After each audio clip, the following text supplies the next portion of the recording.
maybe get a nap, right? So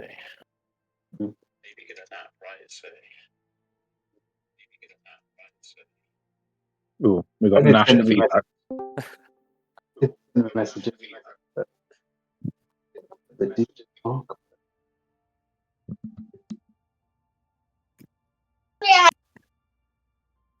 Okay. Well, why not kick it off then? In that case. So, if anyone would like to just recap where we left off at the end of the last game.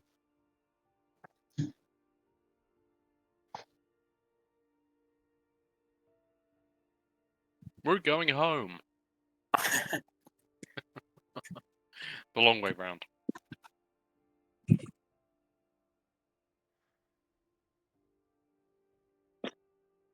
Well, I'm not going home. I'm going backwards on myself now. yeah, where were you meant to be going? Circumnavigating the globe, spreading the message. I've already been that Oh. way. Maybe they didn't hear you properly. I'll go back, make sure his kids had their ears open. Exactly.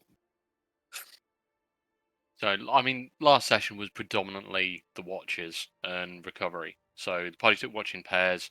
Locke scried on Commander Green and saw him with a very nasty scar about his face that looked like it had a natural origin. So like a beast or a creature, maybe. It revealed that there were chaotic goings on back at Cerebataro and that the town, the area was under attack, potentially some chaos with nature. Hezekiah and Romok had a heartfelt talk about faith.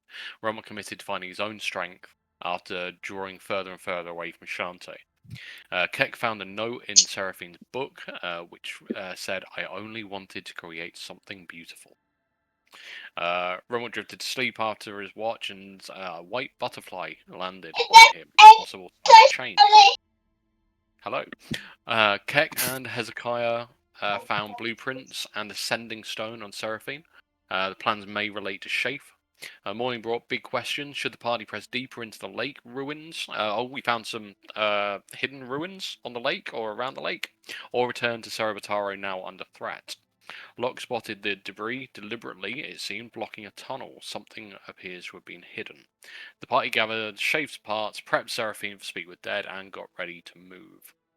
And Jasper is doing better, but still not awake.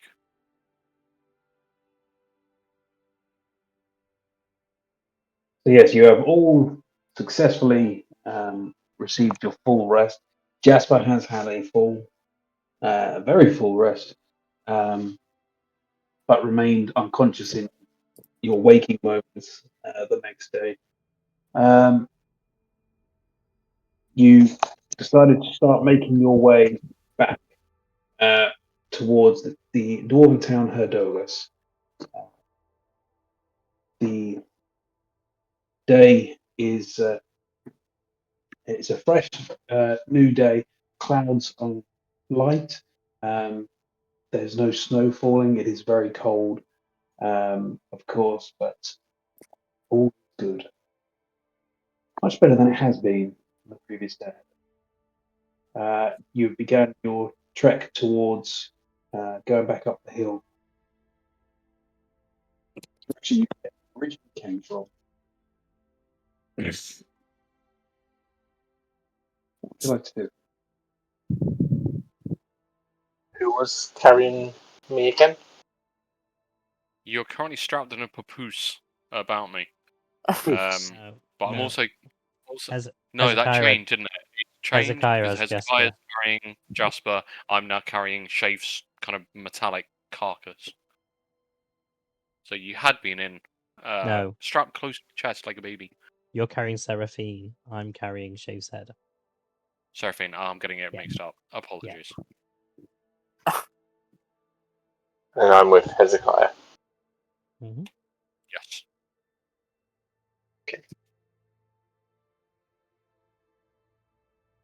So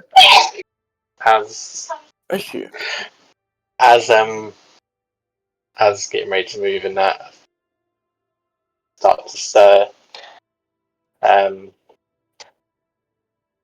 and I sort of jolt up and roll and just try to get out of Hezekiah's arms. Don't necessarily instantly realise I'm being held, but feel like constricted. I want to free myself to a degree and sort of see Jasper awake, sort of looking Now, around. question for everyone else here then.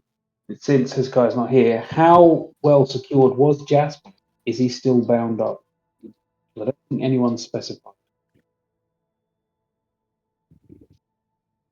We found him when he was tied up crashing. last time. I would say we did. When you were kind of scrambling about, we tied your hands, didn't we? We tied your hands and feet. We cast hold person. But I think having slept and having had that kind of peaceful thing, I would say we'd probably be keeping a close watch just for any signs of, erratic behaviour. But I think having kind of been strapped to Romok and now Hezekiah, I think his hands would be unbound. With that said, though, I think if Jasper was beginning to push away, Hezekiah would probably, I want to say, urge calm, but also respect his autonomy. I think that's the vibe Hezekiah would give.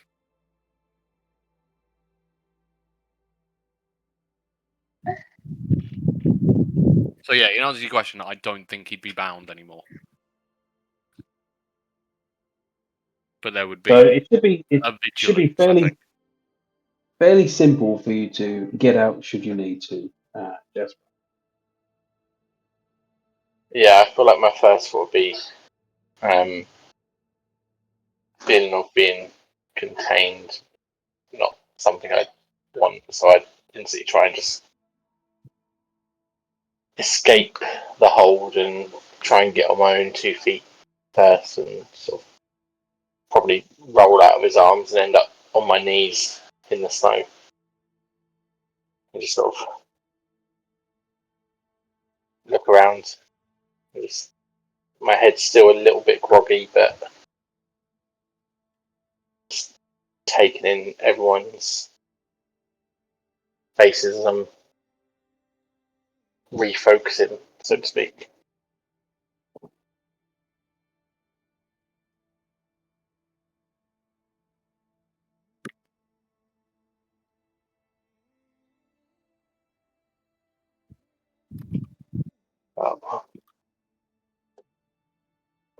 What Jasper, happened? we were about to ask you the same question. How are you feeling? Cold.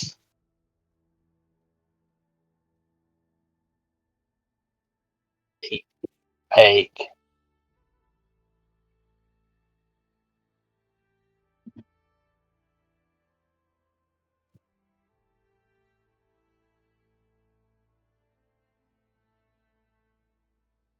Sort of carries on the ground, sort of reaching around, trying to see if he's got his stuff with him or what. Instinctively, hand over his rapier and then his pack.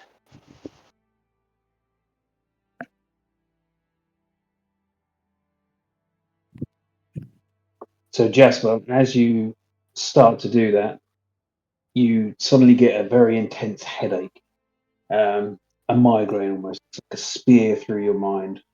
Find yourself having your hand gripping your head for a moment as sudden flashes start tearing through your memories of the previous encounter, little snippets of your encounter with the Avatar of Death. Small moments there around before, during, and after. And then it all clears again. Still leaving you with that slight lingering headache. As I'm getting those flashes, I'll like clutch at my chest and feel for where I would have remembered the scythe hit me. And I'd feel the scar that's been left there You also notice there's almost a distant ringing in your head, high pitched whine.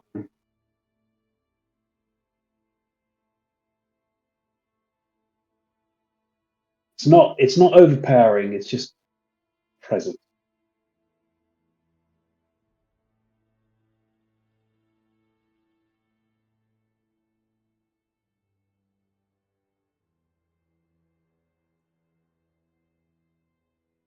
Oh.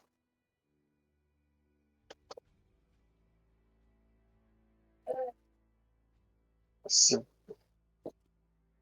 guessing really I don't have any memories from the end of the fight. So that's when I sort of collapsed down in the cold.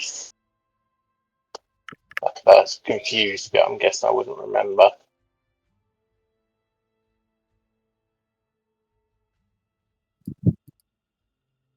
You try thinking back, and it seems a struggle for you to remember certain things. Things just seem hazy, as if you're looking through mist of glass at the events. Can't quite remember everything.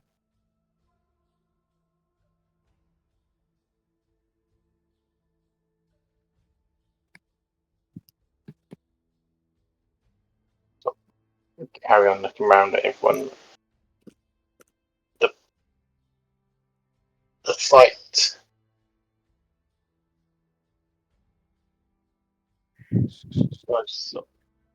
It's almost like a questioning look.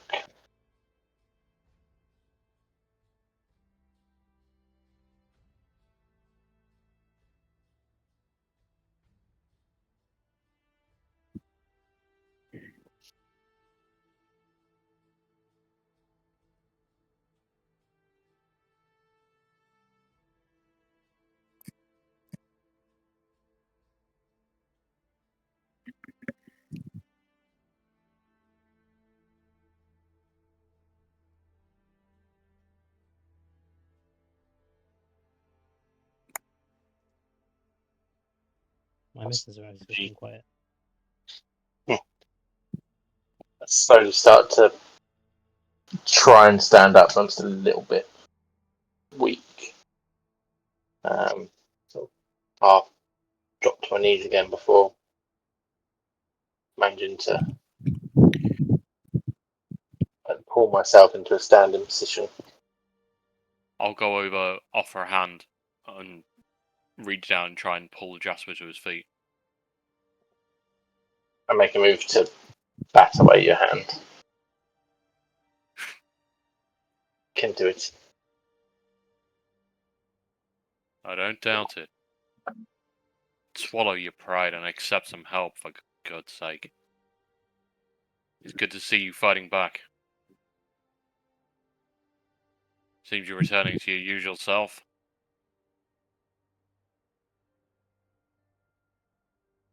So come on then. What did happen?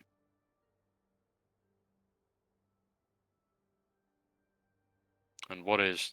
And I've kind of waved my hand at his chest. What is this? Are you ready to tell your story, or... No? Still hazy. The smell of death.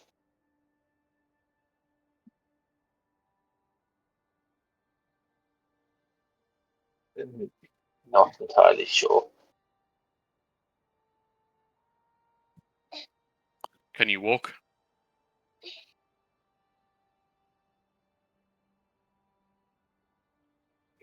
Maybe. And see him try to take a few steps, and all the time one of his hands is sort of holding onto his head, to give himself some stability.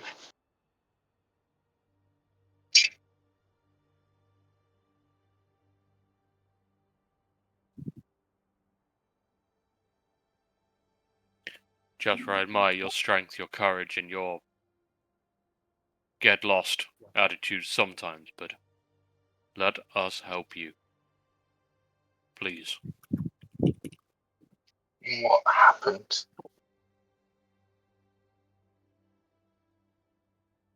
Seraphine and Shafe are no more. The battle was won.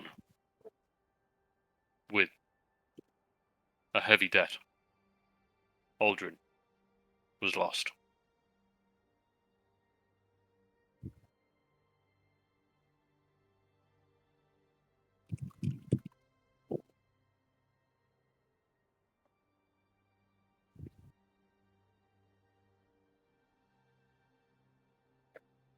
And while you were sleeping, we've become aware of terrible news back home, back in Cerbatoro. It may come as a surprise to you, but that seems to be our next destination. Despite what we've left behind.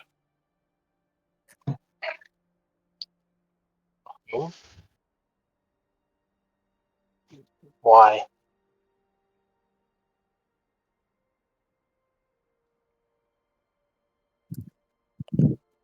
Locke, tell him what you saw. I don't know. Something strange going on. I can't say for certain. We're gonna have to find out more. But basically, our home is under attack, or it's in trouble, right? And I know for a fact that I couldn't sit by and not do anything about it. And I know you probably wouldn't either, right? I don't know what's going on with you.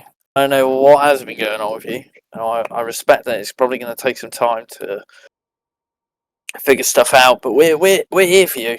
You know, like tell us what you need or if you need space. But yeah, we need to try and get home and help people, and hopefully by the time we're there, you'll be somewhat yourself again.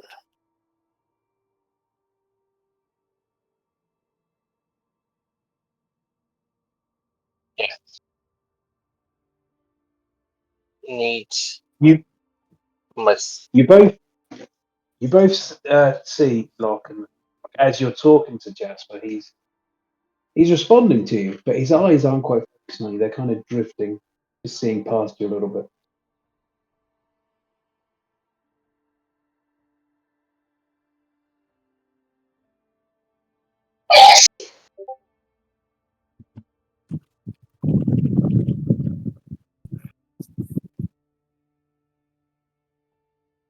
Help them. Will need my stuff.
As you're all standing there, Hezekiah walks up to Jasper and puts a comforting hand on your shoulder and says a few wise words.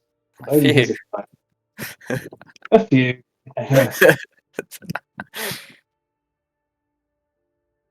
We should be with a lot of meaning and we should be at Herdogas by now then. a lot of meaning there. Something trees, something animals. Something fire. Yes, the fire in your soul.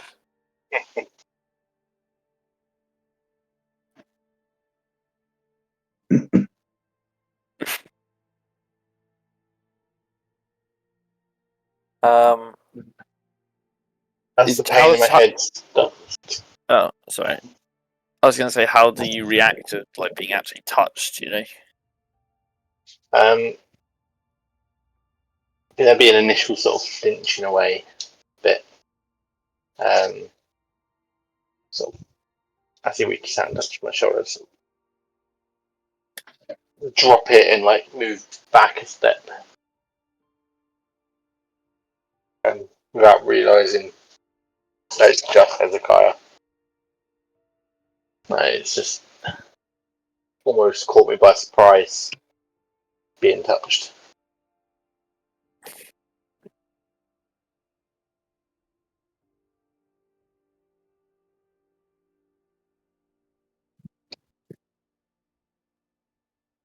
Pain in my head sort of subsiding a bit. I'm start feeling around for my pack.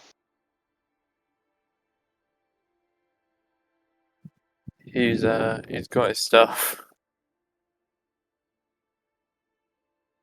I think Hezekiah has his bag, doesn't he? I can't quite remember who's picked up his pack. Yeah, I think we took his stuff off him right when he was freaking out. Yeah, we definitely gathered his stuff. I just don't know who's exactly has his backpack. Who wants it? Hezekiah would have it, I'd say, since he was carrying it. I don't think we took Hezekiah- his weapons off him. I think we only took his weapons off him, and then he probably just kept them to the opposite side of the fire from him at the time. I would say for ease of travel and comfort, he probably would have had his pack removed. So Hezekiah, he's near you, will pass you your bag and say it's all here for you. Minus one important item. Are you saying that? Nope. Well, you've got the cards, haven't you? Right? I mean, after getting packed back, I sling it over my shoulder, like a little satchel inside of me, and then I sort of check my weapons. I need sword to help. And I sort of put my hand in my pack and I find my journal that I had, and it's all soaked and ruined from being in the water. The waterlogging has just start falling apart inside the bag like mush. And I sort of keep reaching, and there's just a look of confusion.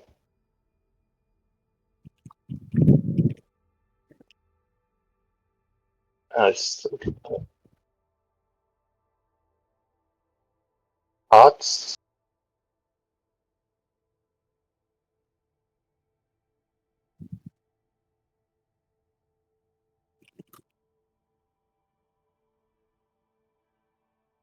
How do you Do I- react when he's asking for cards? Can I roll insight to see if there's like a sense of I don't know, Smeagol in there? Gollum. You Okay. can roll an insight. No, Yeah. I feel like can I roll something to see whether I Oh, flinch no. or not?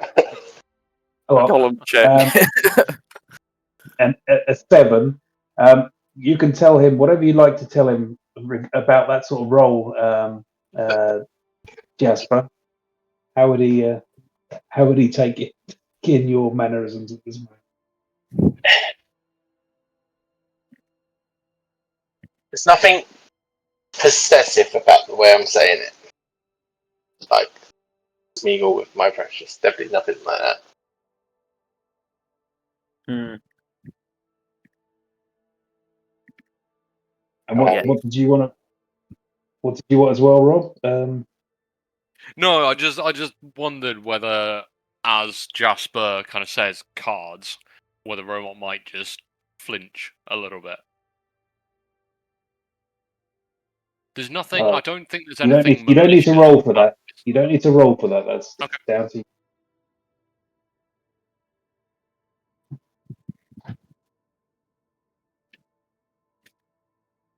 I think For better or worse, I think Romo understands that there is power in this deck, and I think he's just slid it into his pocket without any kind of malicious intent, maybe almost unthinkingly.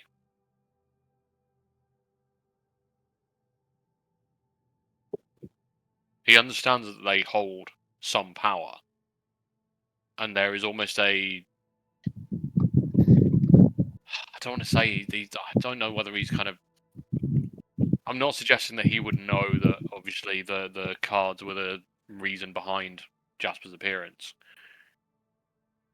But I think there is a certain amount of intrigue around the cards themselves. If Jasper asks for them, well, we'll see. But he doesn't know that Romo's got them, does he? I'm just generally asking where they might be. Fell in the water. There's the confusion that they're not there. Like I say, it's not possessive. Maybe a hint of worry in it, but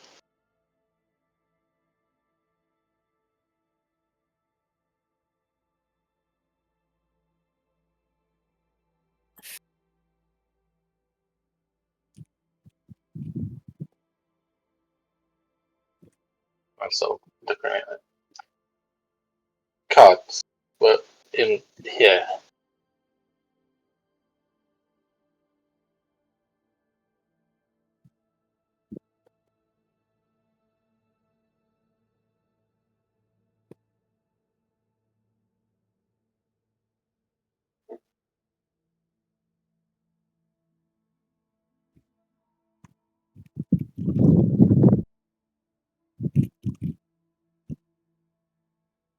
As you repeat again about the cards, you don't seem to be getting much of a reaction back from anyone. Why do you keep going on about the cards? Is that what happened? Is that what's done all this? Missing that they were here. I didn't see them. So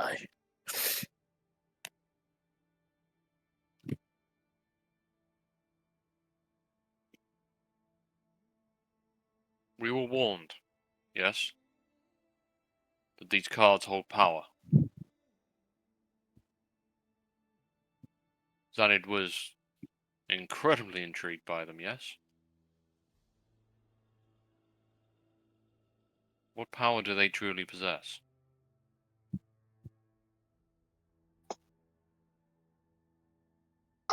Protecting them.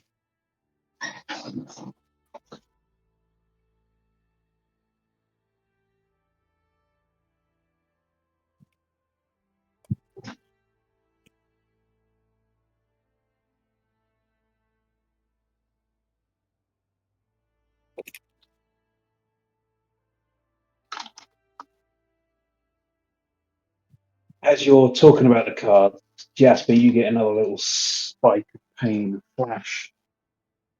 You see your hand open the deck and pull a card.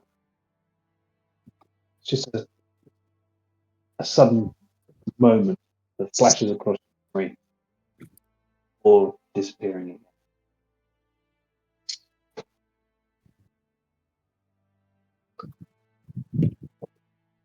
What do you mean you're protecting them, Jasper?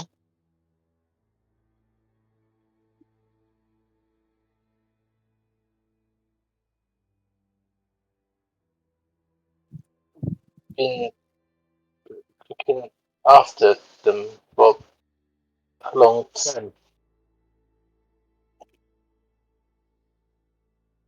Broke a bit for me then at the end. You had them for a long time, was it? Yeah.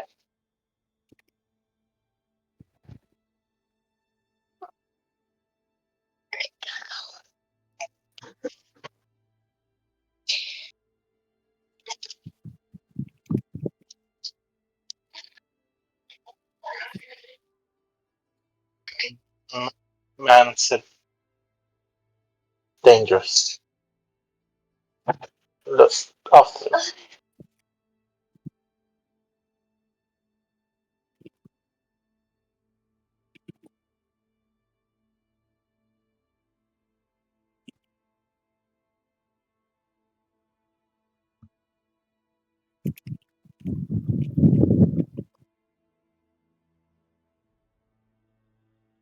I think if I can let you a little bit into Romock's headspace at the moment,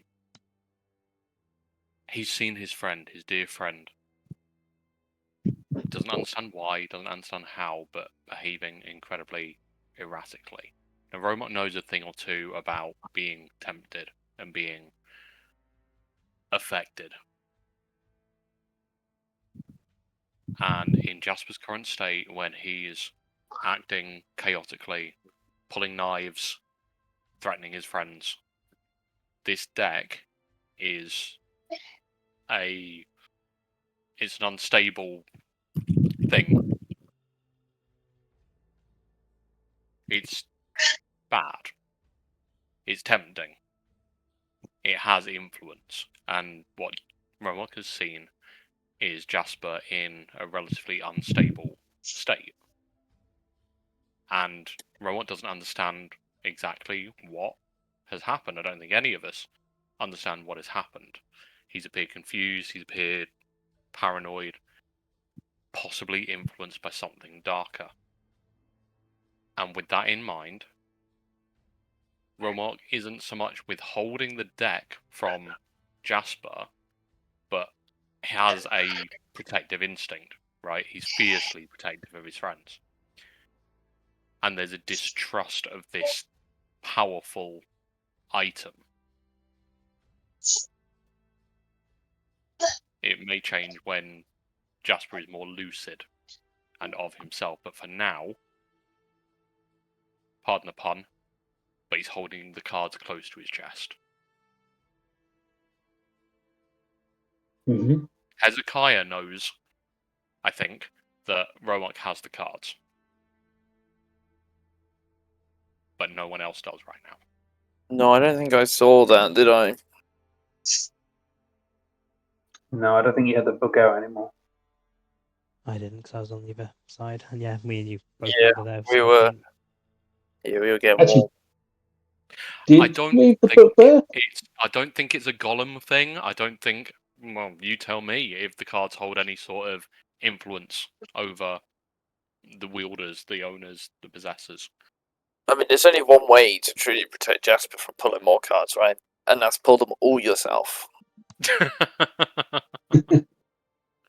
Don't tempt me. There's genuinely a scene playing out in my head where it just goes, "What even are these?" and just starts pulling.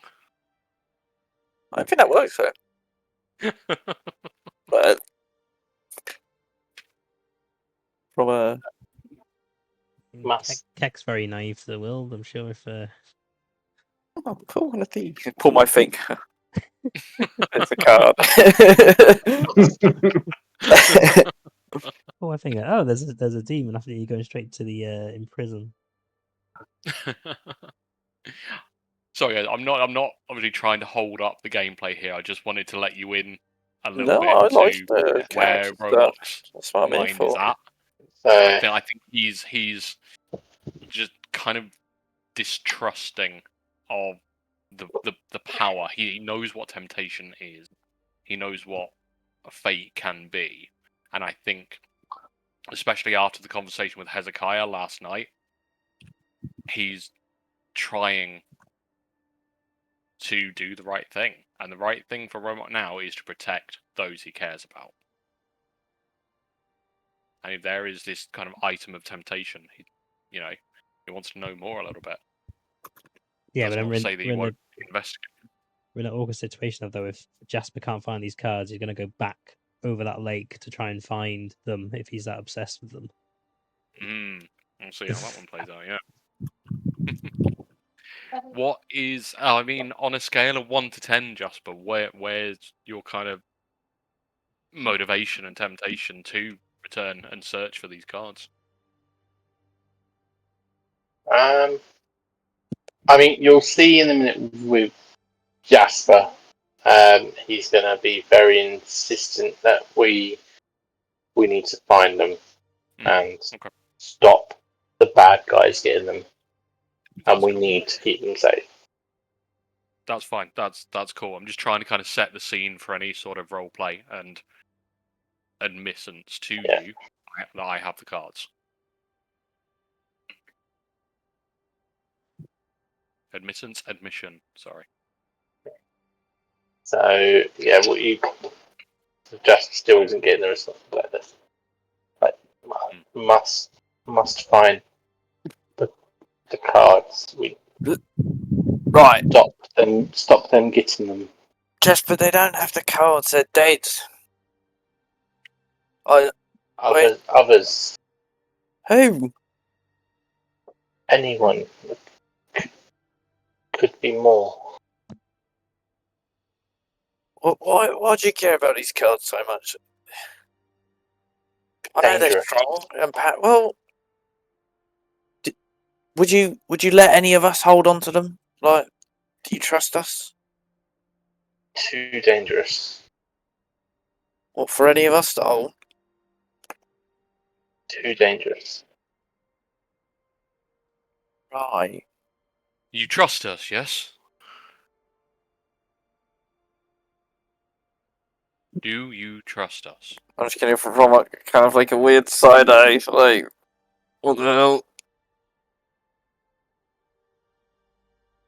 Yes. Then trust me now. I have the No. cards. Oh dear.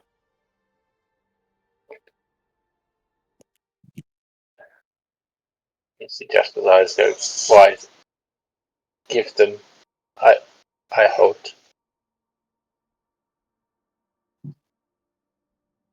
I have the cards, Jasper.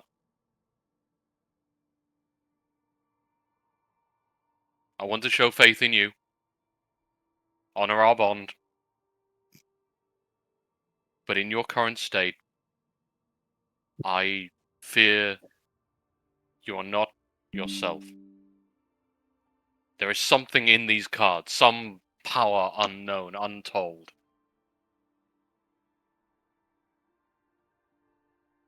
You have bad track record. You say that again, Matty, I lost you there. You have bad track record.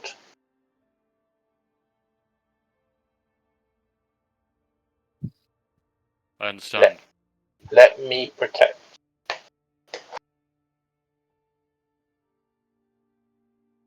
I'm sorry, friend, I can't allow that right now. I understand these are not mine to keep. They may not be any of ours to keep. And I don't want to betray your decision making. But if they are as dangerous as you say,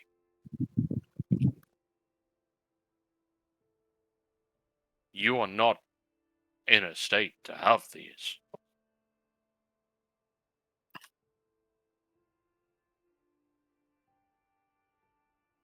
Know what cards can I do. need to know you are safe. Safe.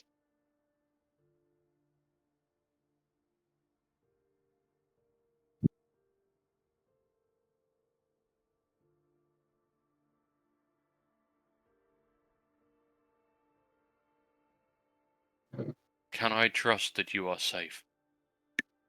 Yes. Can I roll an insight check on that? You can roll inside.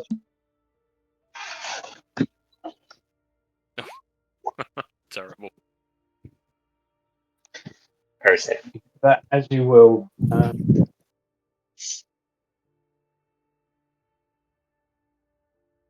What does he pick up from you with that roll? Can anyone else do an insight on that if they're watching the conversation? Yeah, I'd like Yeah. to. If I can. Oh, fuck's sake, roll the same thing. Oh, no. I mean, nothing was really strong there, so I'll still leave that with you. But to interpret what you were saying based on those rolls, yes. God. Finn's looking the other way. Yeah. Quinn's just not paying attention. He's too busy doing cat things like licking his legs or I don't know. Bromok, He's furiously He's listening to Tom. too. Romok's too lost in himself to focus on what I'm saying. I'd say he's too much of his almost self-righteousness, like his need to be the righteous one. So he's not paying much attention. Lot. So that's fair. He's.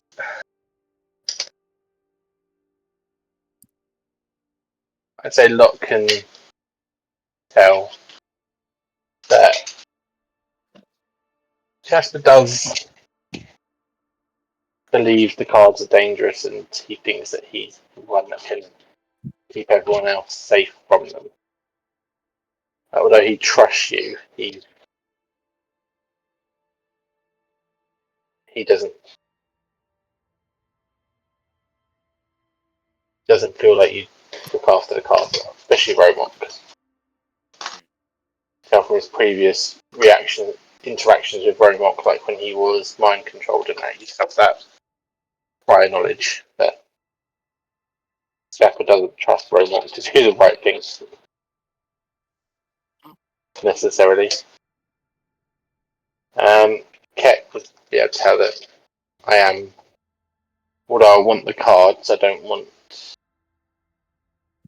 to necessarily do anything with them. Just protect them, like I'm saying, like keep them away from other people is my main goal.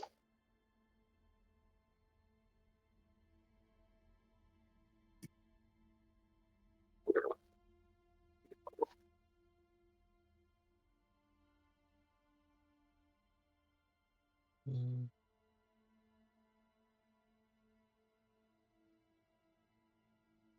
Jasper,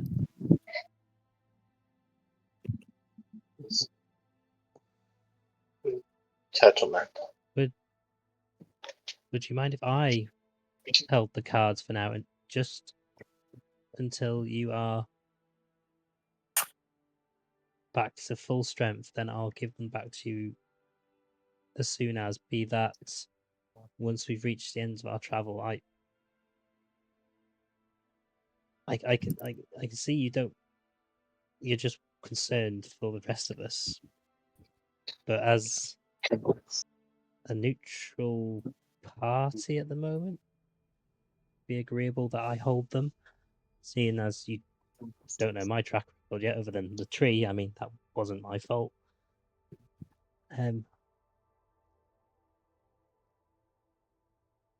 But then I promise, once we reach back at Herdogus, or even if it's just partway on the travel, if you're feeling fully recuperated, I'll hand you the cards back. And obviously, Romok, if you agree, that's a fair middle ground at the minute.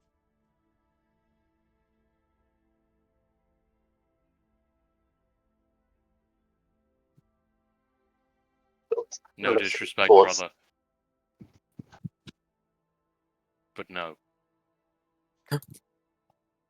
Yeah, I don't think we should give you the cards either. I'll be honest. You may have fought with us, Keck. You travelled with us, yes. But you don't share the same bond that we do. And I don't say this to hurt you. I don't say this to offend you, but I'm not about to place this powerful item into the hands, and I look around at Locke and Hezekiah, and even Jasper, and Twin, that we don't yet know fully. So no, while I appreciate your neutrality and your attempt to mediate, and I take a step forward towards him. Step off. Yeah. Okay, I Romok. Even if not me, then trust it with Hezekiah or Locke then, because with your wavering ability, how do you foresee protecting those cards?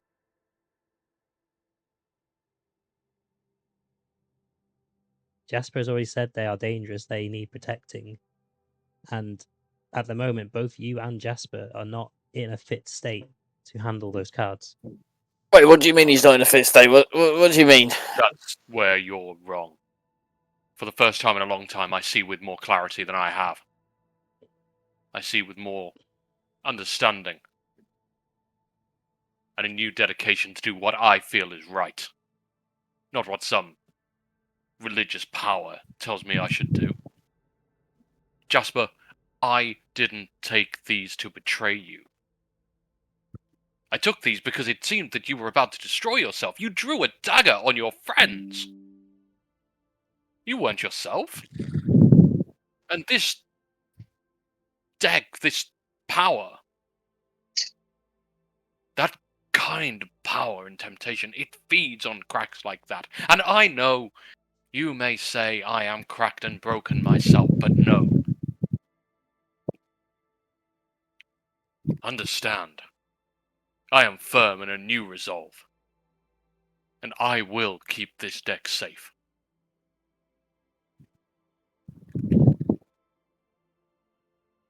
I'm not holding it against you, Jasper. I'm holding it for you. If you want it back so much, look me in the eye and tell me why.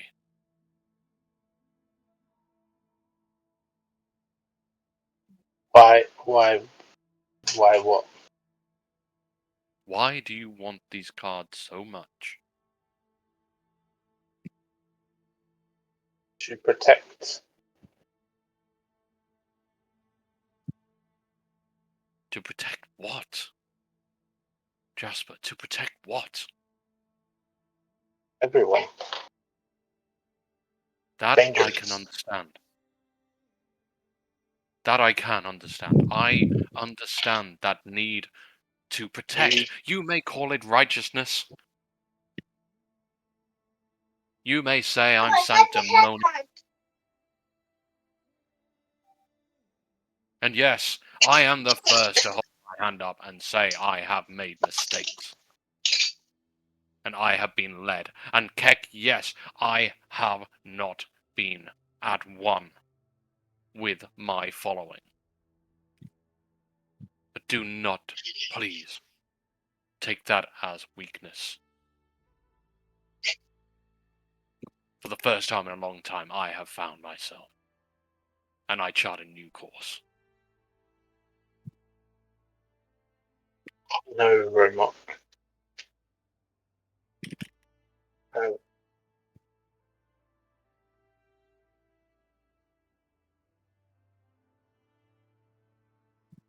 You can't have cards.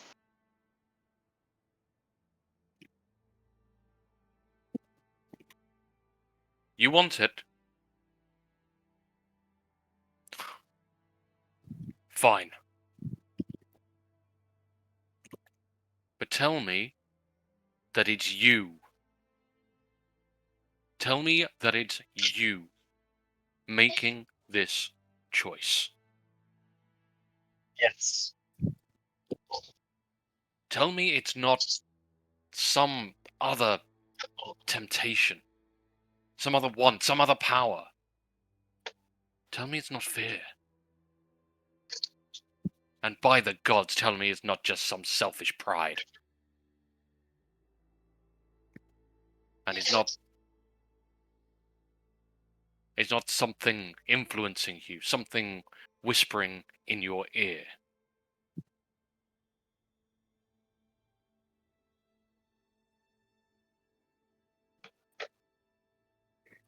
You say you have trouble trusting me?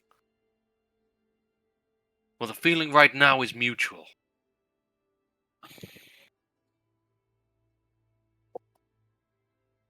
I understand what it is to lose oneself and attack my friends. You drew a dagger on us. Tell me that's not the power of these cards. No. Not Fox.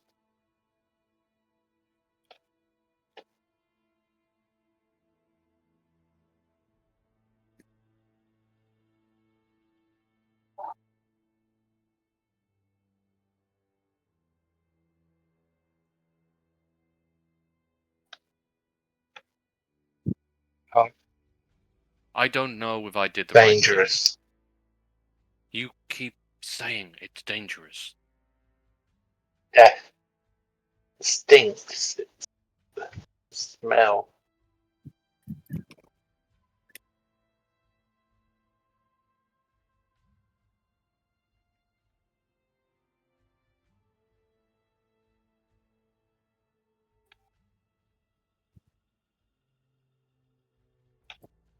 I want to trust you, Jasper.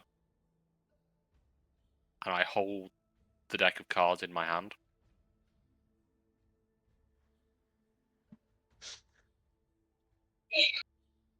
And I extend my arm out to Jasper. Fine. But know this, if you pick this up again, trust us. Trust me. Do not do it alone.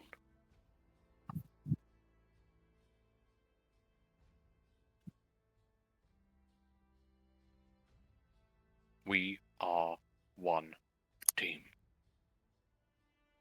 Yes, we have our differences. Yes, we are riddled with pride and doubt. God knows. But none of us is alone.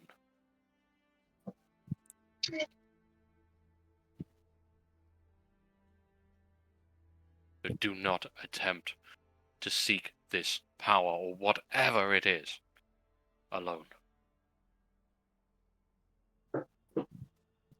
For your sake and ours.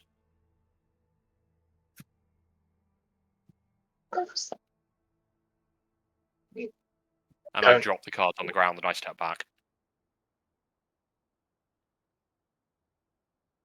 The cards fall into the snow, partly obscured from view. They sink in a bit. It's not light snow.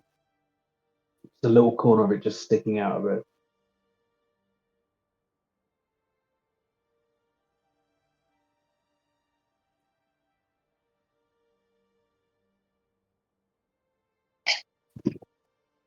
Jasper will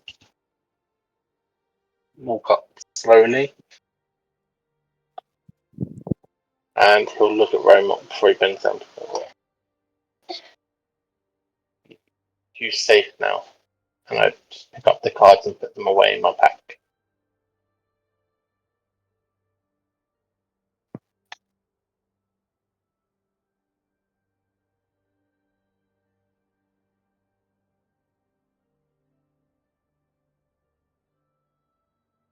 And then I just turn around and say, home.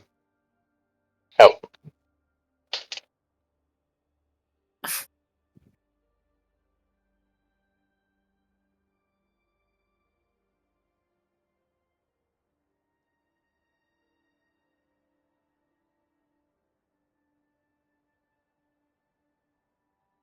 think Romont just wordlessly watches Jasper. And his expression is probably one of mixed pain and worry, protectiveness, and also conflict. Like, he wants so much to trust his friend, but is so protective and is doubting himself as to whether he's made the right choice or not.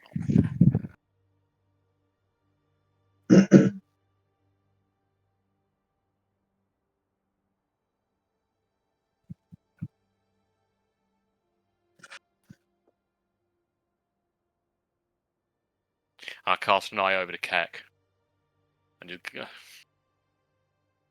kind of glare before just turning my back, going to prepare the packs.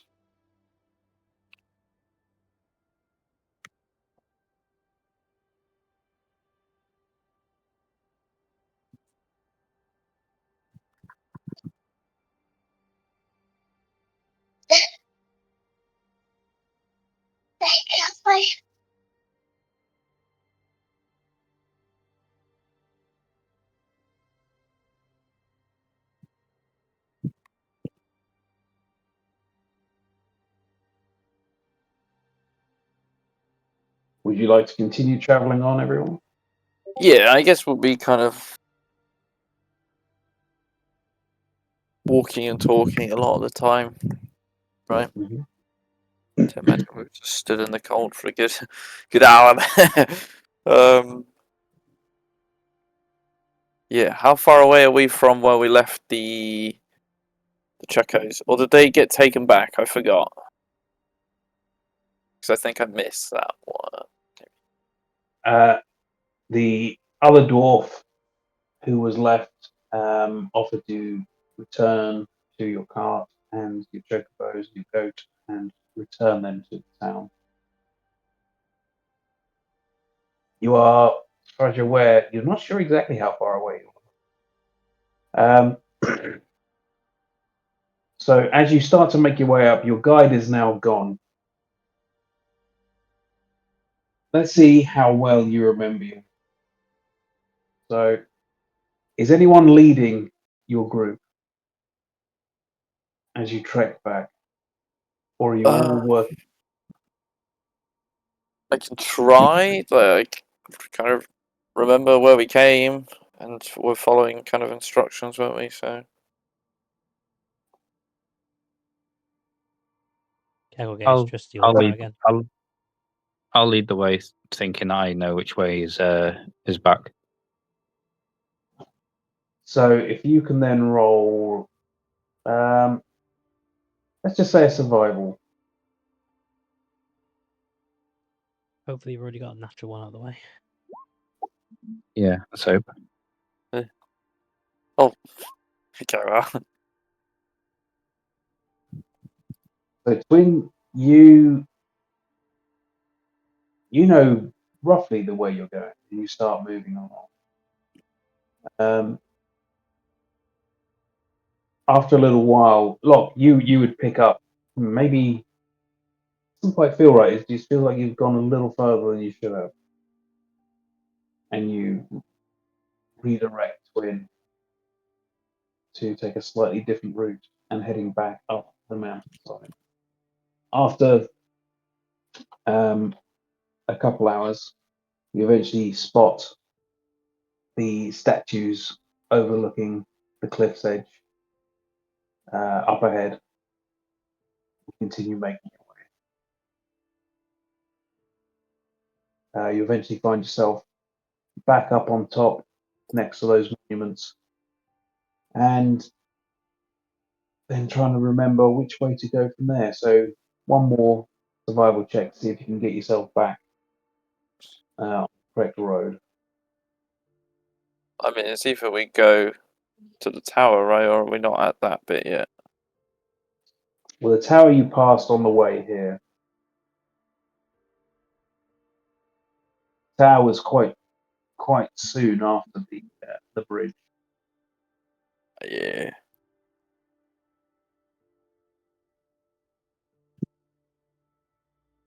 So where do we get up to with what you found? Lachlan, direct us. So you're back at the statues of the warriors. So it was- Lock with your survival check. I mean, you can roll again if you'd like to win. Yeah. I still like to think I know which way I'm going, even though I got it wrong last time. Hey, you didn't get it wrong. The The long way round. I'm still thinking the same way. You were mostly in the right direction, but you drifted off a little bit, and this time you work together a little bit more on this one. Twin, you start leading the way again, and Lock, you start giving a few. I could have points. sworn we went past that rock right there. Mhm. Definitely that way. Hours later, trekking through thick trees, going upwards again past more snow-covered rocks and overhanging edges of cliff. You eventually find yourself in the area where you remember leaving off. The carts. See, they're now no longer here.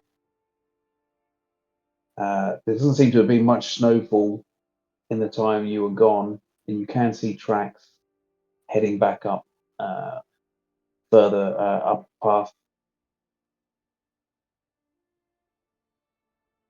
You follow those, and eventually you find yourself on the trade road. You've got it heading obviously from east to west. So which way would you like to go? To the bridge. Head towards.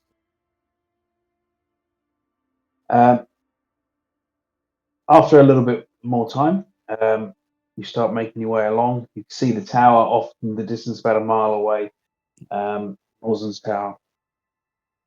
And eventually you find yourself at the very edge of the overhanging bridge.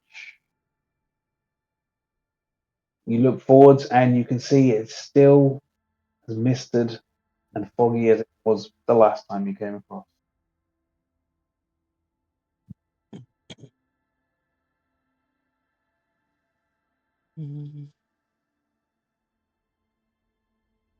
But you push on, crossing over the bridge. This time, you seem to have any encounters.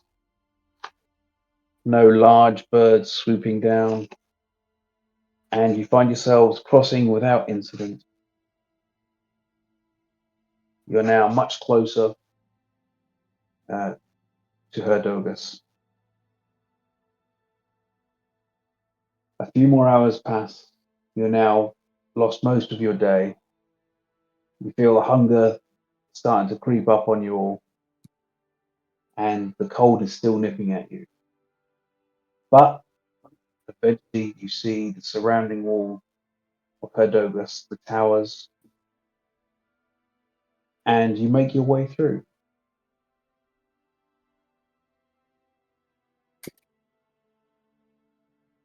Find yourself at the entrance once again, leading down into the mountain.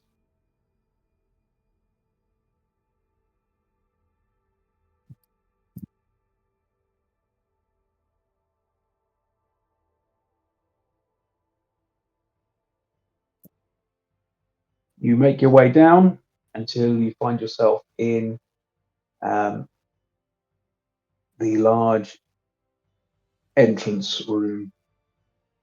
Off to the side, you see the stables once again. The lush vegetation, stark contrast to the cold, pure stone walls around, carved stone.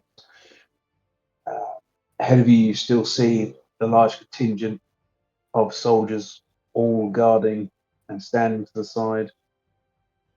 Just ahead where the entrance goes down further into the town itself. And as you look, you can actually spot to the side, just outside of the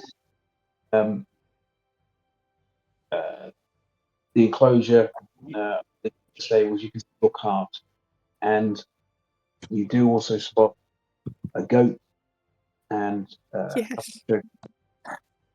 grazing within the field. We're gonna run up to my goat. Give him a calm embrace, as I don't want to get headbutted.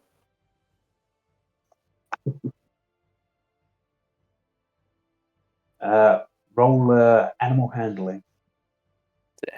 We've been rolling so well.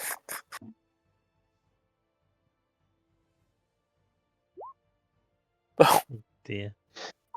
You run up and you run up quite suddenly upon the goat, who wasn't expecting to be approached so suddenly, and it rears up for a moment, and it does in fact it does headbutt you. It bleats, headbutts you, and then moves over and starts to nibble on the side of your cloak. I'll get some feed out, just, try and distract it and calm it. Oh, still in pain. Look over to the group, try not to be too embarrassed. Are there any guards nearby? There are several guards. You see, there's also the very large crystal golems also standing just behind them. But yes, there's a number. Keck is going to approach the nearest guard and say, I'd like to speak to an officer in charge. It's regarding your comrade Aldrin. As you do that, the guards move aside and they point you off towards the side. There's a small sort of building just beside the entrance itself, and a dwarf steps out.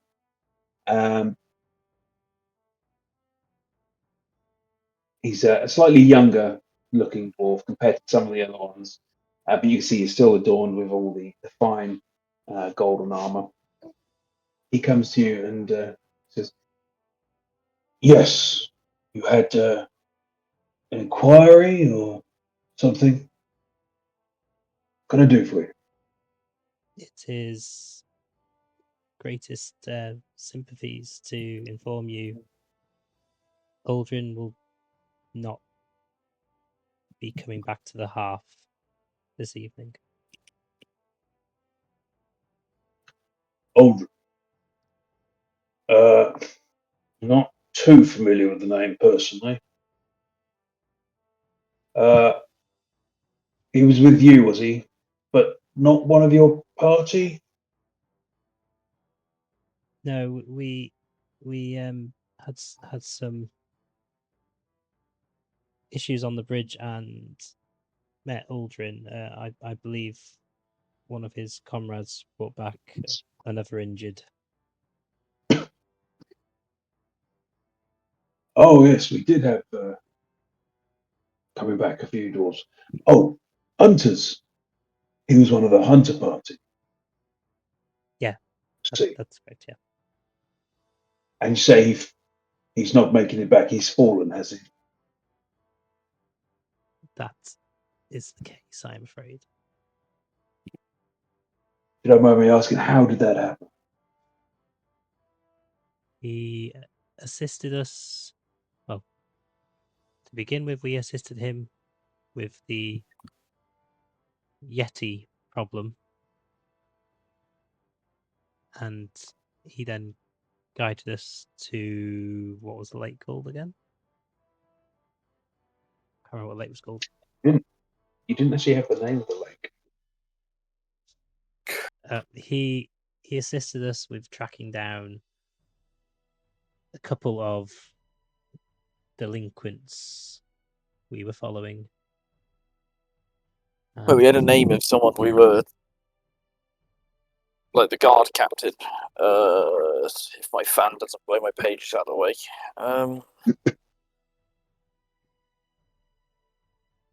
Yeah, but There we was never... Cinder Broker, right? And then there was Torcumber as well. And we spoke to them. So they, like the guards This is should not. This is not either of those. No, I know, but like, surely, like, the people that we were hunting down, their presence was known, right? Like, Yeah, I think it was... so So as you're saying this, Barak has just leant back, put his hand inside the building, and has brought out a ledger. It looks like, and he just starts thumbing the pages a little bit before coming to a stop. Oh, so we had Dabba come back, and over him. See, yes. Unfortunately, we lost Gundrum. This is it here. The hunting party, ill-fated, although successful at the same time. The Yetis were all defeated, you said?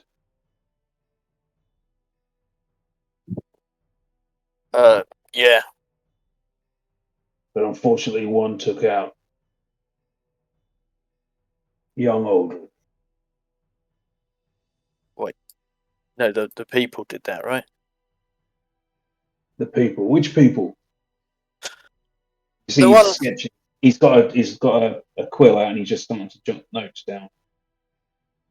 the ones we were hunting. The ones that came through here. We were told to follow. You came through here before. Oh yes, I do recall actually. Oh, you made a few notes for us. 2 individuals you were tracking. Yeah, that's With right. a warning that they had taken out a guard tower. Yeah. And you ran into these individuals, and unfortunately, they managed to take out one member, Aldrin. The rest of your party looks across the face of everyone else. Starts counting through. The rest of you seem to have survived. Okay. The individuals you brought down, did you find out any reason why they took out our members of the watch? What if, I don't know. Maybe the watch tried questioning them about what they were planning to do, and they didn't like that, so killed them. oh, I see. You didn't have a chance to question them. It was just a Not Talk yet. was straight short. in. Yeah, the talks were short. Fortunately, we won't find anything out. Because they're dead, right, Keck? They're dead. And dead people can't talk. I will keep saying this. So outside of the table, we've currently got Romark walking in with a dead Cellophane off over his shoulder. Yeah, that's fine. Yeah, but like, wanted dead or alive, you can have the body, right? That is a good point. You've got the body of one of them over the shoulder of Romok right now. Barrick does notice this. You, and he points a very meaty sort of fingers in your direction, Romok. Is that one of the individuals that you took out? I The kind of tower look to the assassin. group, kind of look around quickly to the group, and sort of, do I? My eyes basically say, do I say yes or do I say no? I'll just say yes. It is. He walks over to you, and he's quite a lot shorter than you. And he just grabs your arm, tries to pull you down a little bit. And at the same time, his other hand goes up and grabs a handful of fur, the head of Seraphine, and just pulls her head up and just examines for a second. Oh, certainly seems dead to me. Okay. He walks back and he makes another note. Right. Was it the only 2 members of this Watchtower Assassins then? We had notes that it was just 2 and you have brought 1 body. Was there any more? Yeah, the What other happened to one anybody- the other. Keck's going to ended pull up out in the Shape's lake. head. Oh, never mind. The rest of him's in the lake. This is all that's left of him. In the lake. Okay. Yeah. Keck. The other one wasn't So- exactly a person. Last question for you is, do you intend now to continue into Herdogus? And if so, what is your business within the walls? I guess we're gonna report this to Torcumber. And also rest, if that's alright, and speak with our fellow guide. very much As you mentioned just before, us. Gumba, you watch as the guard turns and looks into the sort of building behind him. Talk is here. We can inform him of the situation and update him, brief him on the new details that you brought forth. Sir, before you get talk, may I ask, has Gundrim been interred yet, or is it's been a couple of days, hasn't it, since we met them on the bridge? I have no idea. He may have been, he may not have been. Who might I speak to find out? I'd very much like, if possible, to find Aldrin's hunting party to let them know the news as well. As I can't remember the one who actually did help us with Aldrin in the cave and brought our stuff back. Can't remember his name now. Well, okay. Hunting parties, they normally hang out in one of the taverns. You can have a look in. There's my list of taverns. You could check the Severed Troll, maybe Crystal Hammer or Whistling Rock. It's hard to say. They spread themselves out. We don't have one singular location for hunters to meet up.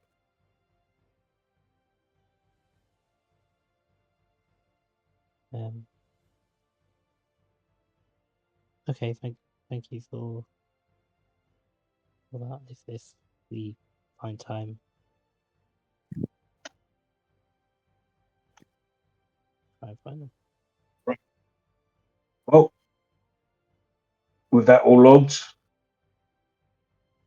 if you're all happy to continue on, we will give you passage. I'll remind you, no thievery. You keep your hands to yourselves. You behave yourselves. I know after taking down a foe, the adrenaline might be out. Let's just calm ourselves down and behave ourselves sensibly. You may continue on.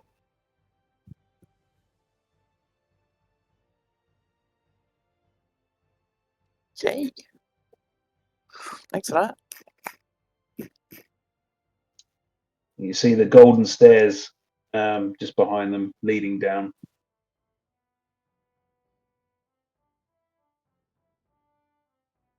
Right, well, let's get to it and let's get in there and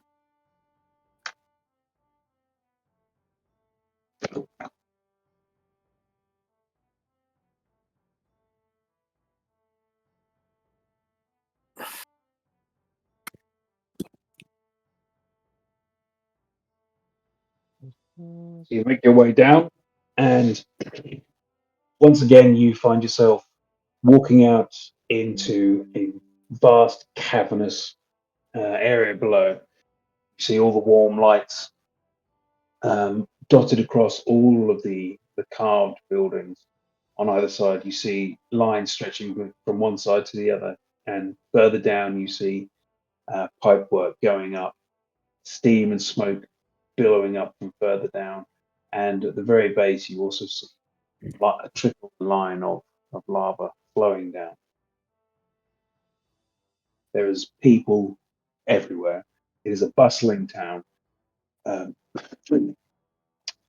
People are always on the move here.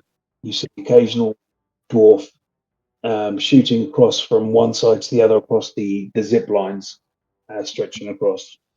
A little shower of sparks following behind them. Where would you like to go?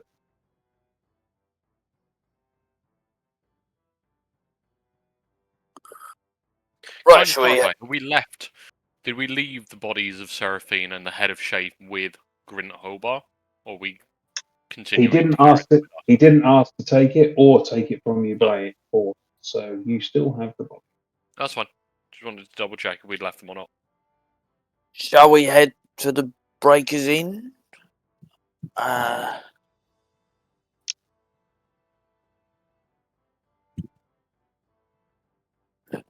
does that sound? Lead the way, look. Certainly, I'll do with try. sustenance. We didn't spend too much time in this bit, did we? So you make your way down, and you find there's stairs obviously leading to various different levels. You make your way down further. You seem to go through, make your way into what appears to be obviously the large market area. You see there's stalls stretched out here and there. There's obviously large shop fronts with signs hanging and the odd, what looks like eateries, cafes. Well, not quite cafes, but there's tables and chairs set outside. You can smell now, as well as the smells of metals, stone, and industry. You can smell also these wafts of cooked meats and ales starting to make their way to you. Would Lachlan have had a chance to take a look at that ring that I gave him yet? Do we know? No. We'll do that tonight if you like. I normally do it all before bed. That's how we roll here. Yeah, I forgot to remind you last session when we had a rest that you had one of them. But I don't think any of us had any spell slots anyway. No, it's ritual cast anyway, so it's fine. But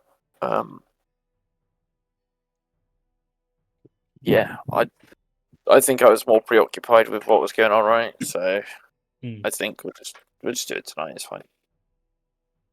Did I write it down anyway? What kind of time of day will it be, Woody? Obviously, we got here after already having a long rest. So where are we kind of time frame wise? It's been most of the day traveling. I would say it was now starting to move towards night. So you have been traveling uphill largely in pretty tough terrain to get through. You lost your way almost. So you've been wavering here and there. So I'd say the entire day is gone. Okay.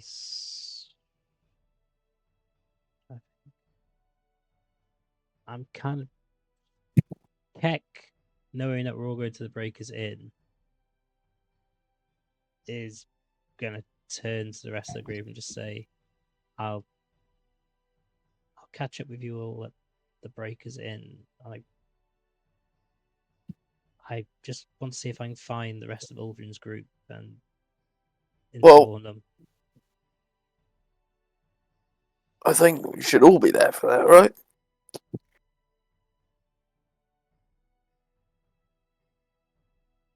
That is obviously to you. I just feel it is my duty to tell them, as I didn't really get much of an impression that the guard cared much for all the hunters.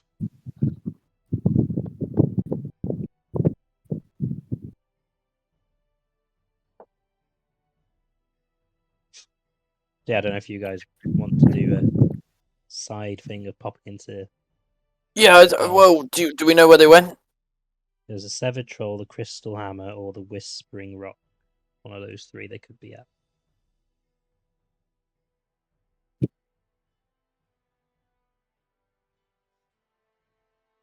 Right, well, I mean, we can check all three, ask around, see if anyone's seen them. Yeah, that's kind of a case of popping in, going to the bars, the tavern keeper, and just seeing if they are aware of Aldrin's usual drinking buddies.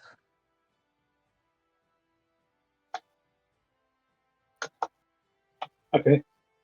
So you can try and again ask locate where these are. So let's see how well you do. Just roll a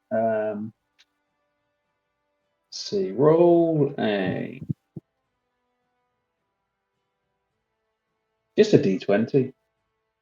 Doesn't really. Just a d20. There we are. There you go. You managed to get the location of all three. Of pretty much the first dwarf you come across, he stops. He looks like he's very rosy cheeked and he's got a very plump nose. He looks like he's definitely a patron of many a pub and tavern. He points you towards all three. So which one would you want to try first? So this same fellow we've asked, he's a patron of all Mhm. three. Don't suppose you've heard the name Aldrin before? Aldrin? Yes. Aldrin. One of the hunter lot. Yeah. Yeah. Good chap. Nice lad. Bit dippy, but he's all right. Dependable, I think I've heard say. He said he was dependable. Do you know which of the three taverns he and his fellow hunters frequented? Oh yeah, of course.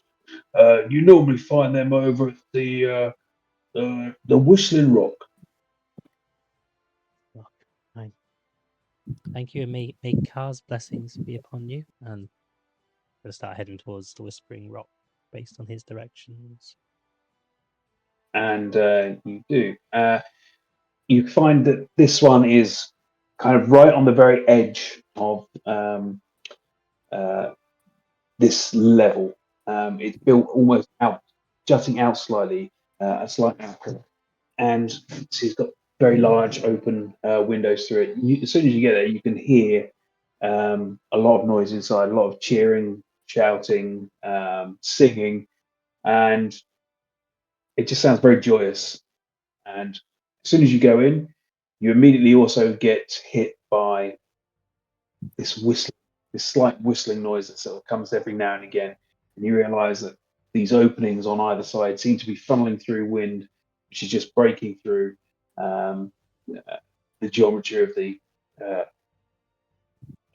cabin itself and just creating this odd, almost haunting, nearly whistle. It's not constant; it's every now and then. But looking around, you're immediately met with a vast amount of dwarves who all seem to be laughing, or arm in arm. They're swaying, they're singing, and sloshing beer and just having a good time. It's a lively town. Do we recognise either of the two that are the surviving members? Obviously, we had the one with us in the gay cave that got all the meat. You see, yeah, you do. You can see a few of them there. You can see the dwarf who went back with the body. You see Aldrin there with him as well. Not Aldrin, you see Overrun with him as well. And one thing you also see is sort of central in this cavern. You can see there is the fallen dwarf in a casket, open top casket, in the very center. The dwarves seem to be circled in, and they're almost doing a sort of rotating dance around him, singing and cheering.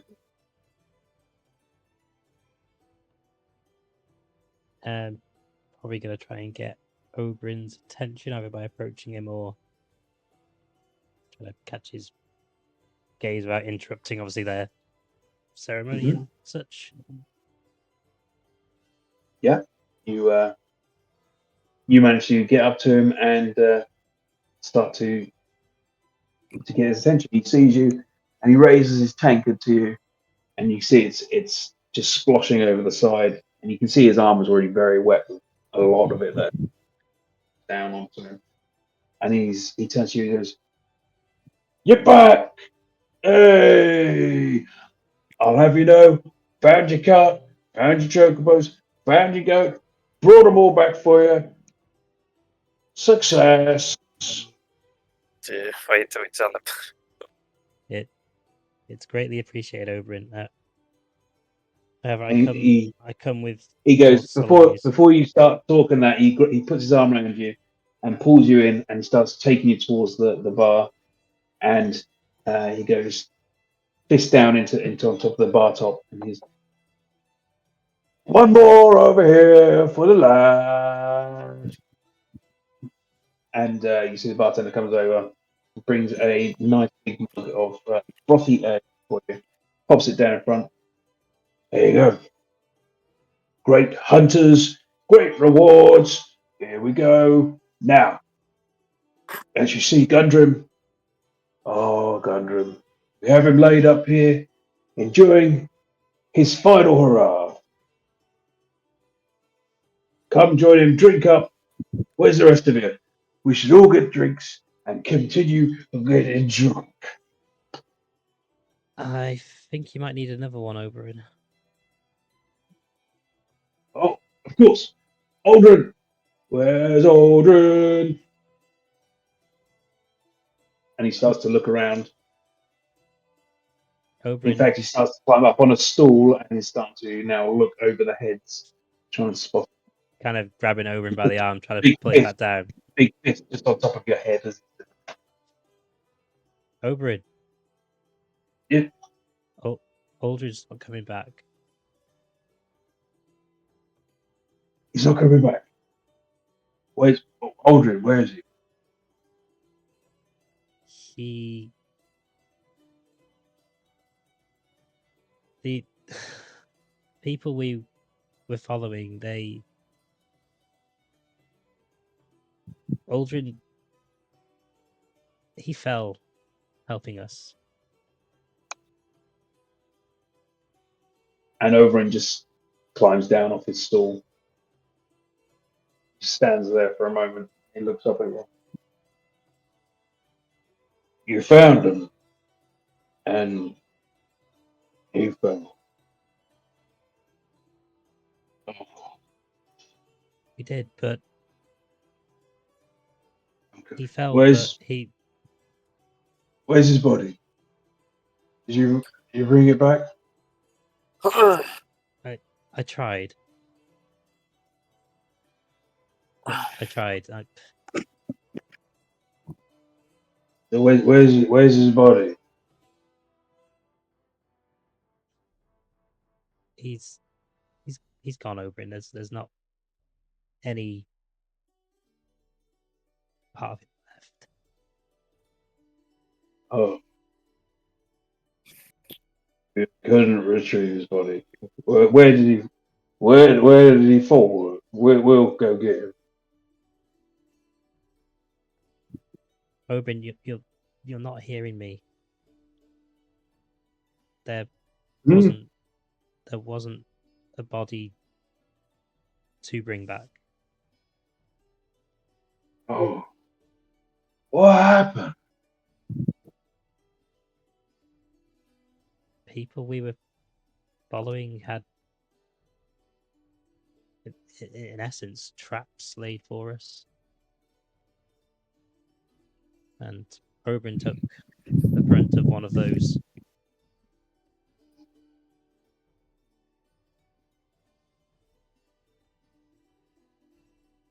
By the anvil. He- Shit. Well, He took down a few of them beforehand. That's any he did. sense. Shit. That's shit. Okay. And he climbs back up on the stool and holds his hands up. Brothers! And he just immediately starts to bellow out. to the whole room, who goes a bit silent for a moment. Our brother, Aldrin, just like our brother Gunn, has fought. Not to beast, but to foe.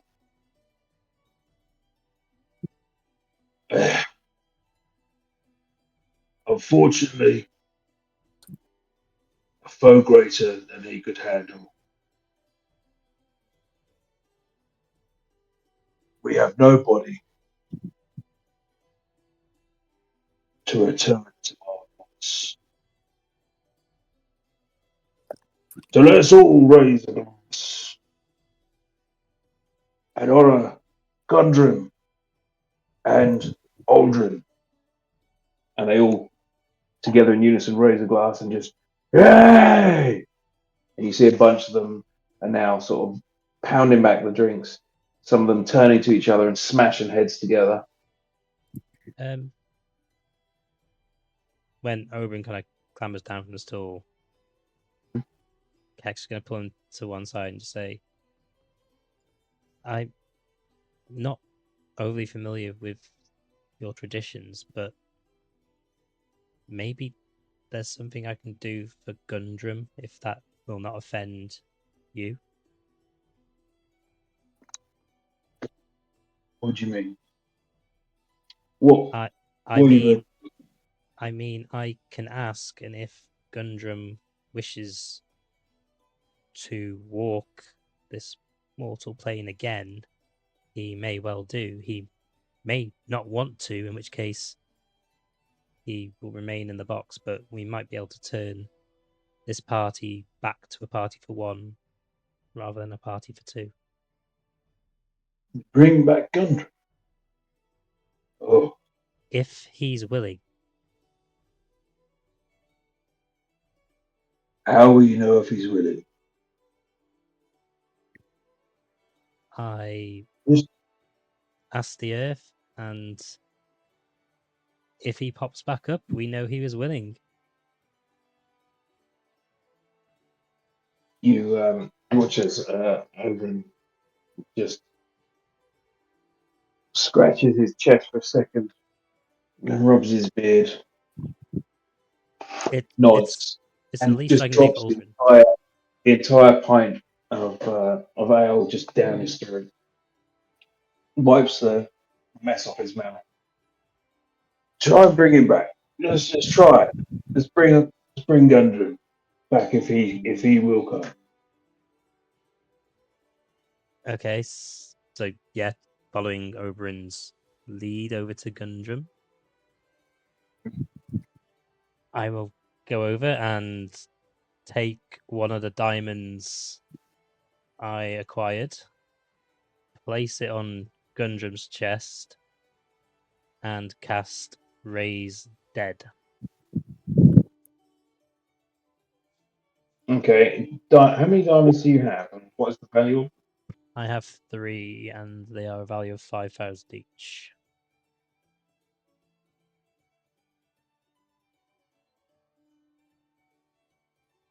He's not been dead for longer than 10 days, I don't think. Ooh. It's only if he's willing he can come back. If he's not willing, then obviously nothing happens and the diamond's wasted. Mm-hmm. Second.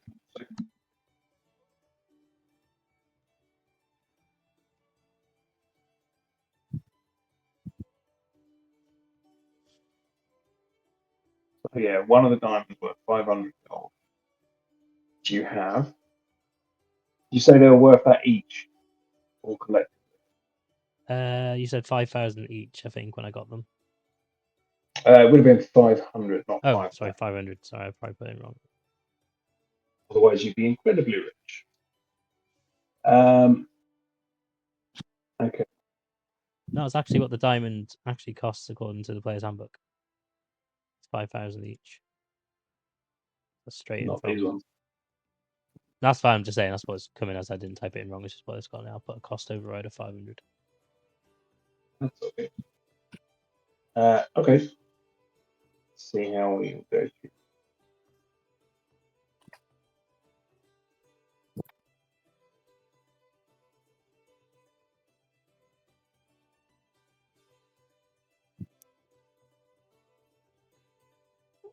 I'm just checking something here. Just bear with me.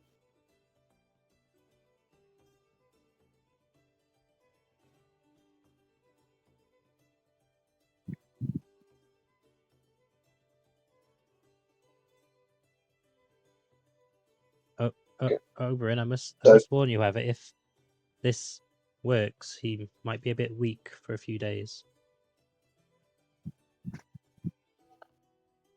Okay, how do you want to go about this? How do I want to go about it? Yes, how would you form this ritual? So, placing the diamond on Gundrym's chest, with Gundrym's arms then resting over said diamond, holding it in a way. Keck would then place his hand down on top of Gundrym's and start to recite a prayer to Ka, requesting for Ka the place of birth, the place of death, the place where we must all return in the end. That should the spirit of this one wish to return to its mortal form, if Ka would be so graceful as to allow it. And I kind of envisioned maybe the dust of the tavern floor starts to creep in towards the coffin, kind of like circle around or underneath the coffin below Gundren. Depending on the reaction. Okay. So as this is all happening as well, you'll notice that a calm and quiet has spread out. All the dwarves have stopped drinking and dancing, celebrating, and have come to stop, just all focus in. They're watching. This dust starts to gently start to rotate around the table, which is holding the casket of. It starts to rise up and just drift around, gently drifting. You're reciting this prayer, and you can feel a power pulsing almost through you, focusing down into the diamond itself. He watches the diamond within his hand starts to rise almost. Watches his hands lift as this diamond is pulled up, and you see a little blue, faint blue light emitting between the diamond and his chest. His hands fall to the side a little bit, the diamond just remaining there, the dust swirling around him slightly. The diamond shivers for a moment before it shatters. The room remains absolutely silent. It almost seems to darken for a second. And then you get a breath. The dead figure, Gundrym on the table in his casket, starts to move, his chest rising and falling, his mouth opening as he's breathing in, his eyes open.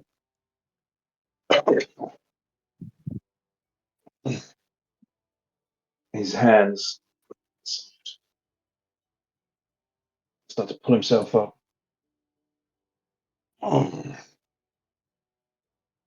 Whoa, fuck me.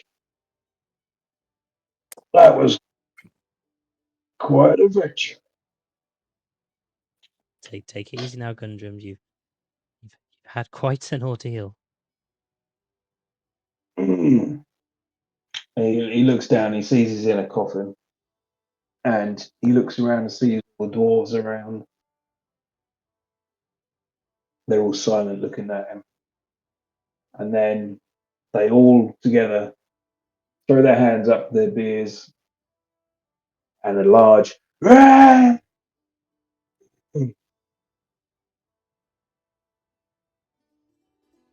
excitement, cheering, shouting suddenly erupts into the hall once again. Gundrum has a slight chuckle. I fucking died. Right on it. Can I smell ale? And one of the dwarves comes forward and holds an ale out to him. I think you've heard this, mate. Gundrum, I must advise you take it easy tonight on the ale, please. One's fine, but please don't overdo it. One's fine, he says. I've been to the other side and I've returned. I'm certainly going to enjoy this. And he just starts to drink. Well, this gift comes with a bit of a request. He starts to climb out of the We could make him pull a card. coffin, falls down. What? You were the one who brought me out. He looks you up and down. Not from round here. My great thanks to you. I appreciate it, my new brother. You're very welcome, Gundrum, but my request is you live your life for Aldrin, not for me. Aldrin. Well, Aldrin died as well. I'm afraid he did, so please don't have a heart attack at this moment. Just dies. But as my thanks for Aldrin's help to us, I want to ensure the rest of his party, as he looked after you, were looked after as well. He drops his tankard on the floor, which is now empty, and reaches up both arms and slaps you on the side of your body. Several and pulls you in for an embrace. You are something special. And My great day. you have quite a great. We will honour reason to Aldrin show. and all those who have fallen down, then and still to come. Let us drink and celebrate. Oh,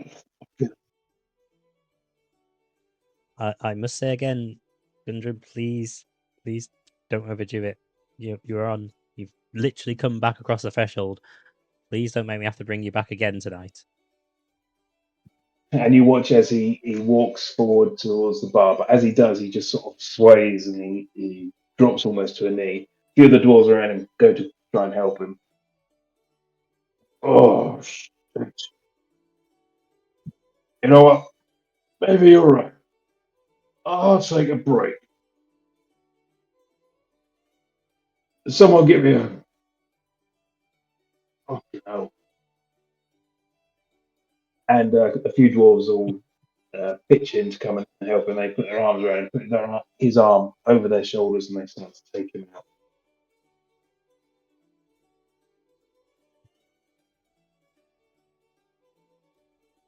Imagine the rest of the party is kind of like looking to the party now, like,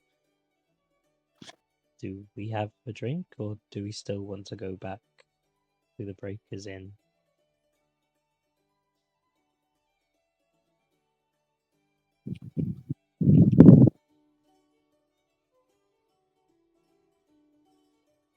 That's if we have a choice of Oberon probably hanging off us now.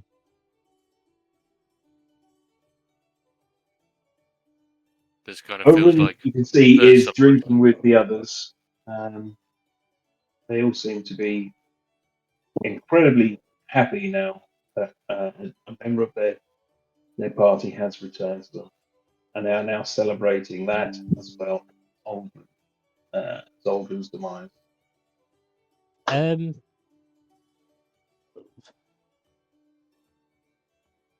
can I do one last thing? Going to the innkeeper. Can I ask for their top bottle of the dwarven's bio whiskey, effectively bio water? Yes. You go to the bar and you have a word. Second, So just for a whole bottle, what the purchase? the of- whole. Yes. Okay. I have got prices here, so let's see.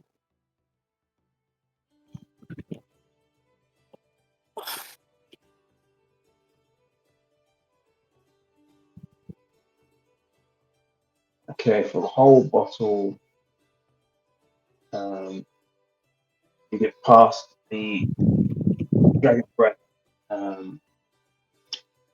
whiskey, which comes in at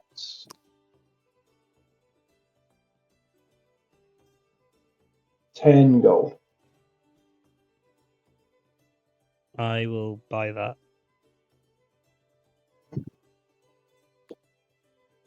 You pass it over. It's like this very sort of squared bottle. It looks very thick. It looks sturdy. It looks like it could be used to smack someone across the head as a club. The top is sealed with what looks like melted wax. Yeah. So it is unopened, and it is all yours. That's fine. I'm going to turn to Lachlan and say, Lachlan, may I borrow a piece of your parchment and writing utensils?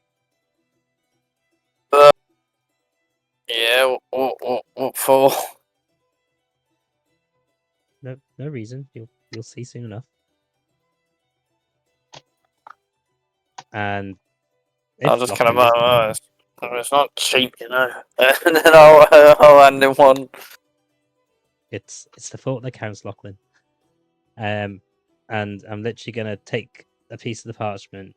I'm gonna take one of my candles, burn off a bit of wax, and place it on the bottle. Stick the bit of paper to it, and just write on the paper, "To Aldrin, may you rest in peace." And then take the bottle and place it in the coffin where Gundren was.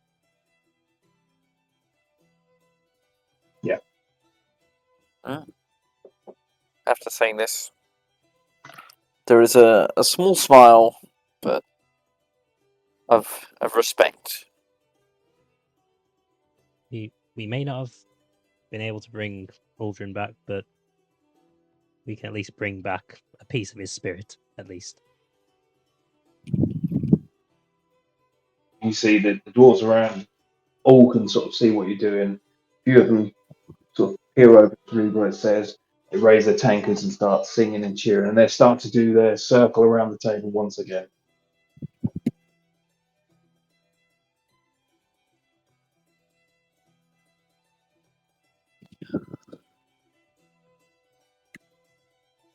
Anyone for a drink? See a few of them now also start to put other things inside the coffin as well, following your lead.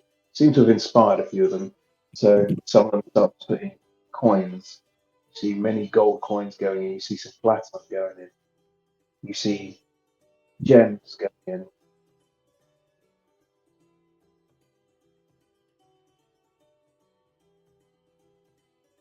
Curious looking bits of jewelry, which you've actually noticed a lot of people in the town wearing these sort of very square.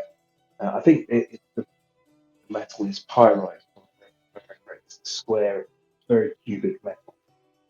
All this sort of jewelry was like that, which a lot of people seem to be wearing. all starting to pile up into this coffer.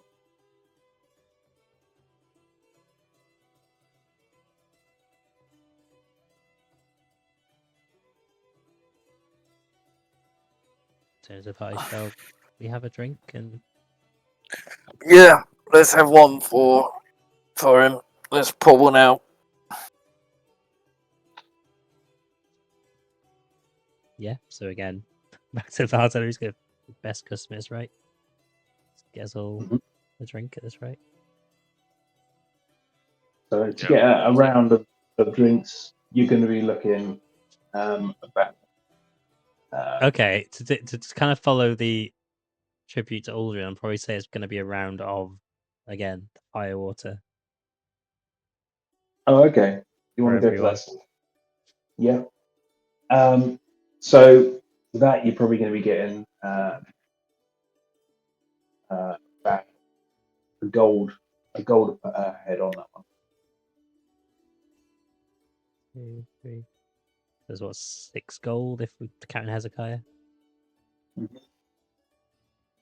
Yep. So mark off another 6 gold.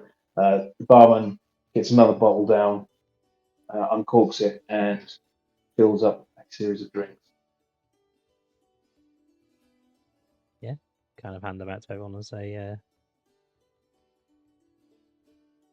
may Aldrin find rest in Car's embrace, and may we find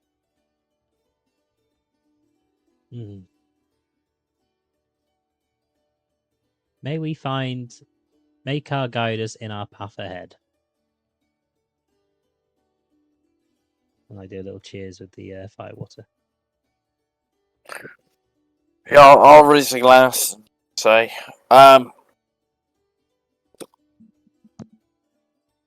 yeah, no one deserves to go out like that. So, yeah, no, children, and I'll neck it. So you all neck your drinks. So if everyone, not you lot, roll a constitution check, please.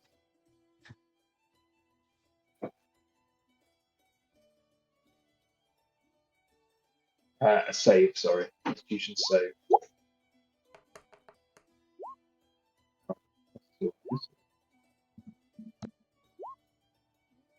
Yeah.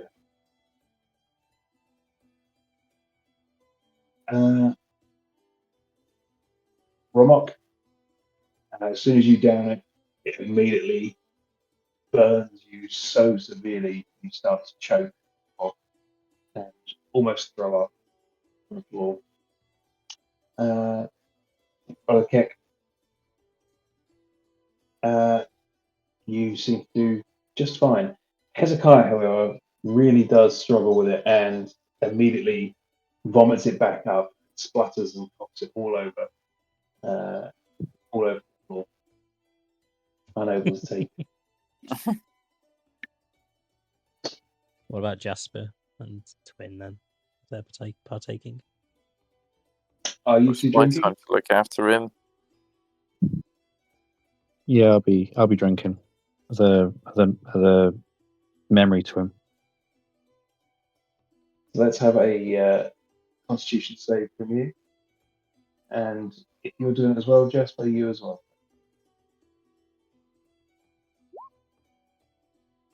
So yeah, you managed to get through the initial harsh burn.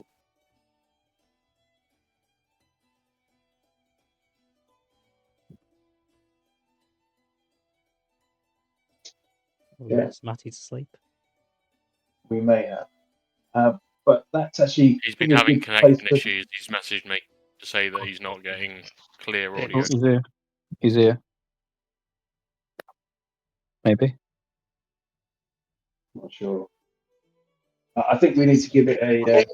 It's very bitty, and I've tried disconnecting, but it's still coming through all glitchy on my end. I'm trying to pick out what I can ensure. Yeah, your mic has been a bit sketchy all all the way through, to be honest. So, but if you are drinking as well, just throw your constitution save up as well, Jess, and then we'll end for the night there. Yeah. To really focus on what you're trying to say. It's not coming through very clear. Right. Should be rolling.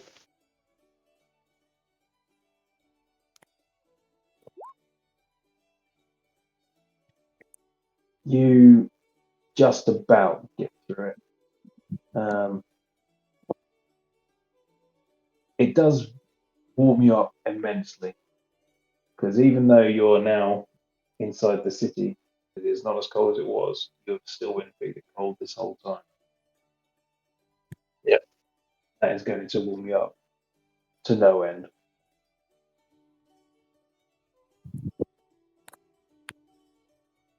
So, as the night comes to a close, and you decide where you're going to go next, we will have to stop there and pick up again for the next game. Probably the other inn, right? The Breaker Inn. We'll go to bed, rest up, figure out what we're doing. Rest. Depends how much we drink at the You can Whispering Rock. make your way to the Breakers Inn again. If you wanted to hire the rooms out again, it would be 3 gold a room. So how many rooms would you be wanting? I think we'd also try and hire out the basement, maybe. But I guess we'll do that next session. Oh, she's not going to decay. She is. Just depends who wants to sleep with the corpse in that room. Oh no, I meant for the questioning, but Oh, right, yeah. yeah, maybe a corpse in the room as well.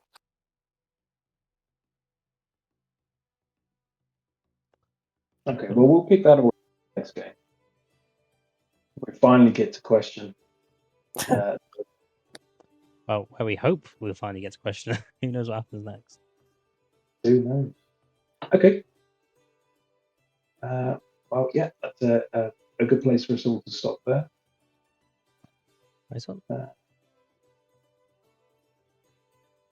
Thank you all for playing. Nice. Awesome. Work out Yeah, the next nice. game. Nice little role play today. A lot of it, yeah. That's what you guys are good at. Yeah, Sure. surprised at myself. So it all went Enjoy it. It's good stuff. Right, killing the stream.